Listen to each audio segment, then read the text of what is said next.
In June of 2016, a woman named Christina Kellen posted this video online, showing her pet parrot talking like a human.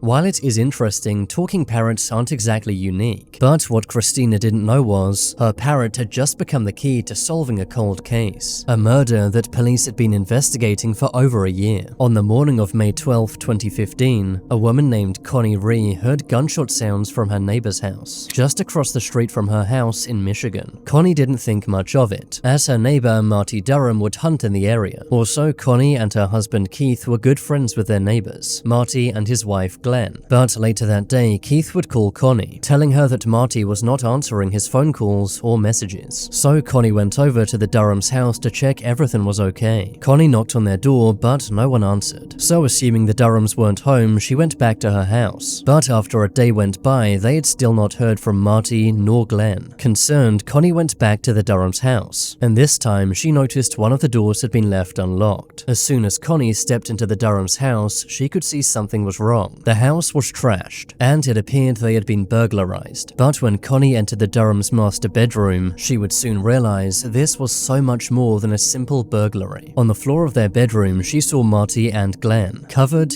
in blood. Connie ran outside and called 911. Within minutes, first responders arrived on scene, pronouncing both Marty and Glenn deceased. They both had bullet wounds on their bodies, and based on the house, it appeared to be a burglary gone wrong. But nothing could prepare the first responders for what would happen next. About 1 hour after police arrived on scene, one of the investigators noticed Glenn appeared to be breathing. He approached her to check her pulse, when suddenly, Glenn opened her eyes and sat up straight, despite having a bullet wound behind her ear. She was rushed to the hospital and miraculously survived. Marty, on the other hand, had been shot 5 different times and was confirmed deceased. At the house, police found a revolver, as well as cartridges and an unfired bullet, but found no other evidence pointing to the burglar who had done this. So with nowhere else to look, police began investigating Marty and Glenn, hoping to find a lead as to who could have done this. Police began looking into Glenn's phone records, which is when they found something incredibly concerning. 2 days before the incident, Glenn had texted her mother, simply saying, "Love you, sorry." Seconds after sending this, Glenn's phone would access a website, with the webpage being titled Ruger New Model Single 6 Single Action Revolver, the exact same revolver found in their home. Upon searching the house, police also found 3 different letters. They were written by Glenn and addressed to her kids, with most of the letters containing apologies. In October of 2016, Glenn finally recovered enough to be able to talk, allowing investigators to ask her about everything they'd found. Glenn denied ever searching for revolvers online and said the letters to her kids had been written a long time ago. When asked about the burglary, she said she did not remember anything. At this point, Glenn was the lead suspect, but police had no solid evidence, so could not make an arrest. Police also believed that a burglary was still a possible explanation. All of this would cause the case to go cold, until June of 2016, when a parrot would finally solve the case. The African grey parrot in the video is named Bud, and he originally belonged to Marty. But after Marty's murder, Bud was given to Marty's ex-wife, Christina. Bud had been in the house when the incident took place. African grey parrots like Bud are highly intelligent. They can remember and repeat entire conversations, and are much more likely to repeat what they heard during high-stress situations, which is why Bud kept on repeating what he heard on that day, over and over again for Christina to hear.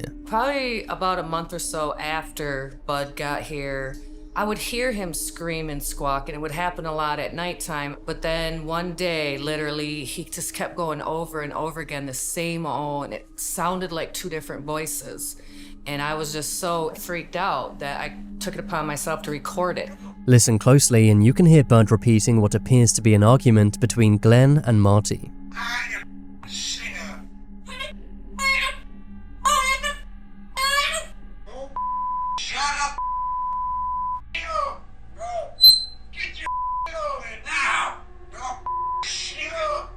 This suggested that there was no burglar at all, and instead the couple had got into an argument, where Glenn was likely pointing a gun at Marty. The problem was, a parrot cannot be used as a witness in court. It did, however, give the investigators more confidence to go after Glenn. They took a DNA sample from her, and found it matched DNA on the revolver. Glenn was later interrogated, which is when her motive would finally be revealed. You see, Marty had been getting disability payments since getting into a car accident a few years back. This was not enough to live off, but Marty had been making some extra money on the side, illegally selling his prescription medicine. He would give this money to Glenn so she could pay off the bills and mortgage. But instead of doing this, Glenn would gamble the money away, and simply lied to Marty about making the payments. Marty would finally learn the truth, when the bank alerted him that they were foreclosing on the house. This happened on May 12, 2015, the very same day Marty would lose his life, at the hands of his own wife. Rather than take responsibility, Glenn decided to stage a burglary gone wrong and end both their lives, not thinking she would actually survive. On June 24, 2016, Glenn was arrested and was later sentenced to life in prison. It was the 22nd of December 1990. A man named Von Taylor was sitting in front of a Christmas tree, opening up Christmas gifts, while being filmed with a VHS camera by his friend Edward Deli. The two were long-term friends. I don't know. How am I supposed to find out?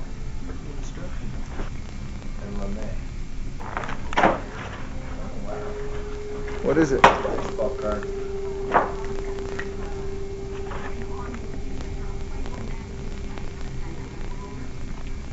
Okay. While the video is a bit awkward, it seems fairly normal, with Von and Edward chatting and opening gifts, similar to any other Christmas home video, or at least that's what it looks like on the surface. Before this video had been taken, both Von and Edward had served time in prison, Edward for arson and Von for burglary, but the men had been released, and it was believed they were now reformed. Unfortunately though, this was not the case. Soon after being released, Von would call a friend and tell them that he and Edward had plans to go into the mountains and, in Von's words, shoot some people. And so Von and Edward ventured into the snow-covered woods of Oakley, Utah. The men came across various cabins. The cabins were empty, with the owners long gone for the winter. So the two men would break in, destroying the cabins and sometimes camping out there for a few days. The men did this to various cabins, before coming across this cabin, which was different from all the rest. For you see, the Tida family had been staying at the cabin for the holiday season, with plans to celebrate Christmas together in their cozy cabin. The Tida family consisted of the father, Rolf, his wife, Kay, and their two kids, Lene and Trisha, as well as their grandmother, Beth Potts. On the morning of the 22nd of December, the family would go to the nearby Salt Lake City, doing some last-minute Christmas shopping, leaving their cabin empty. At the same time, Von and Edward were passing through the area. The two men broke into the family's cabin. Upon looking around, the two men realized that this cabin was not unoccupied, and instead the occupants had only momentarily left the cabin, and would likely be returning soon. So Von and Edward stayed in the cabin, waiting for the family to come back home. While waiting for the family to return, Edward would pick up their VHS camera and record Von opening the family's presents, which had been left under the Christmas tree. It's haunting to realize Von had been opening gifts of people he was waiting to kill. Take a closer look at the video and you can see Von is armed. They even read out the family's names written on the gifts.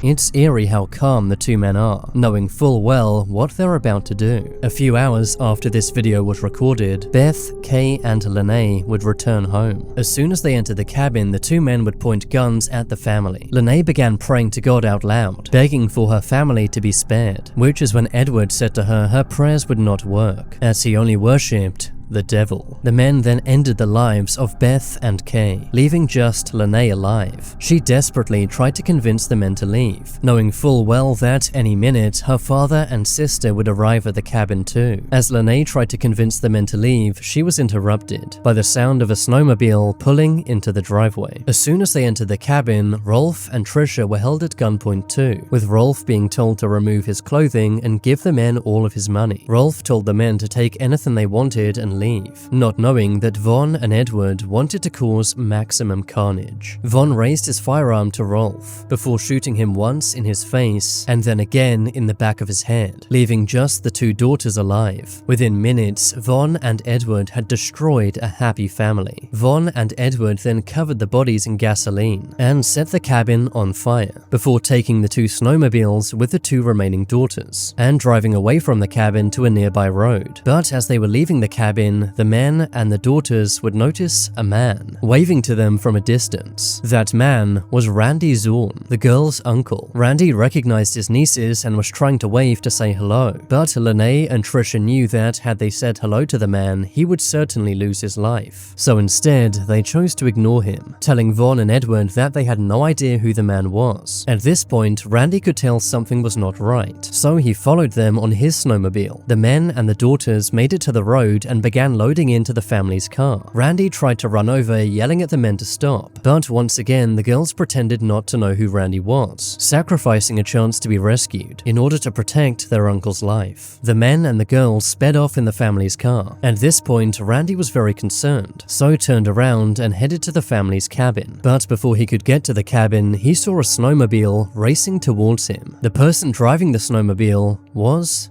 Rolf, who, despite being shot in the head twice and set on fire, was somehow alive. He had jumped on a snowmobile to try and find help. Upon seeing Randy, he shouted, "I've been shot, my wife has been killed, and my daughters have been kidnapped." Randy contacted police, who soon tracked down the men's vehicle on the road. A small chase ensued before the men crashed the vehicle, flipping it over many times and landing in a ravine. Despite the serious crash, no one was badly injured. Von and Edward then began shooting at the police, who in turn would shoot back. But upon realizing they were outnumbered, Von and Edward surrendered to the police, bringing the ordeal to an end. Thankfully, both girls were rescued, and Rolf would miraculously make a full recovery. But while the girls and their father were okay, their mother and grandmother had been murdered by the two men. Edward was sentenced to life in prison, while Von was sentenced to death. In court, the two men were visibly shocked when Rolf showed up to the trial, who testified against the two men who very nearly ended his life. Watching the VHS video back, it's incredibly sinister, knowing that moments after it was filmed, these men would destroy a totally innocent family, ending 2 lives and changing 3 lives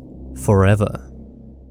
It was 4:35 a.m. on November 18th, 2011. Firefighters responded to an automated alarm at the Quakers Hill nursing home in Sydney, Australia. The fire was massive and unfortunately deadly. News crews arrived on scene and began interviewing various witnesses, including a man named Roger Dean, a nurse who had been on duty when the fire broke out. Just quickly did what I can, get everyone out, and the smoke is just overwhelming, but you know, we got a lot of people out, so that's the main thing. By the time firefighters arrived on scene, the fire had spread to much of the nursing home. To make matters worse, the burning ward contained bedridden dementia patients, who were completely helpless and unable to escape on their own. Outside, first responders heard desperate cries for help, but were unable to enter the building due to the extreme heat and smoke. Despite the challenges, over 100 residents were safely evacuated. Among those trying to help was nurse Roger Dean, who rushed in to secure vital medication records before firefighters stopped him from going back inside. But why was Roger worried about medication records during a massive fire? You see, Roger had been hiding a dark secret. He had been stealing and selling medication from the nursing home. One day before the fire, surveillance cameras caught him accessing the medication cupboard 36 times, stealing pills and medication as he'd been doing for some time. Other staff members had noticed medication going missing and had reported this to the police. Roger knew that it was only a matter of time before he'd be caught, so came up with an evil plan to burn down the entire nursing home, including the cameras, and steal the medication records during the chaos. While he did carry out his plan successfully, it resulted in 11 elderly residents losing their lives. Roger was soon arrested. Despite the massive blaze, the nursing home surveillance cameras remained intact and showed Roger going to the 2 separate locations in the nursing home where the fires were lit. It was later found he had done so by using a lighter on 2 beds. Roger was brought in for questioning to explain what he had done. Roger blamed his actions on Satan. I mean, you won't believe it, but it was like Satan saying to me that it's the right thing to do. Possibly to try and claim insanity. But in reality, the crime was calculated and carefully planned, with him simply trying to cover up the medication he had been stealing. To make matters even more disturbing, after Roger had been found out, investigators began looking back at news footage from the day, where in addition to Roger's interview, they also found footage of him admiring what he had done, looking and smiling at the carnage he had caused, making this innocent-looking interview of a supposed hero who was saving people's lives incredibly sinister and unsettling. Roger was given a life sentence without the possibility of parole for ending these 11 people's lives.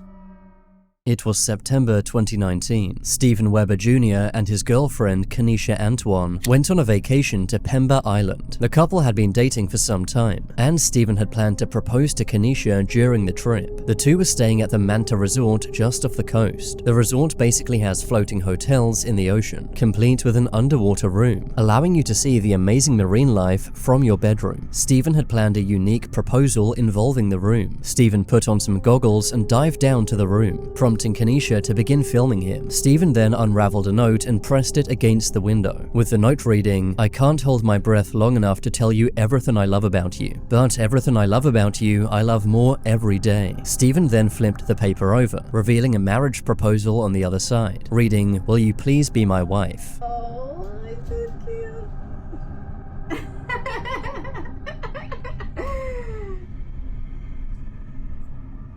What? What?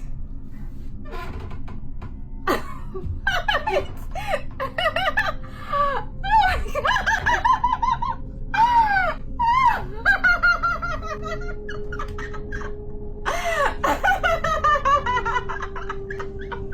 Stephen then showed a ring, before swimming up to the surface to hear Kenesha's reaction. Kenesha stopped recording, running up the stairs to the surface floor, ready to say yes. However, when Kenesha made it to the surface floor, Stephen wasn't there. Kenesha climbed up to the roof, thinking Stephen might be up there, but he was nowhere to be found. Scared and confused, Kenesha called for help. Staff and locals began to help, and after a few minutes, Stephen was found, floating in the water, no longer alive. Resort workers attempted CPR, but it did not work. Stephen had overestimated how long he could hold his breath underwater, causing him to drown before he could get back to the surface. Look closely and you can see his hand shaking as he holds the ring, a sign that his body desperately needed air, turning what should have been one of the happiest moments of this couple's life into one of the most heartbreaking tragedies ever caught on camera.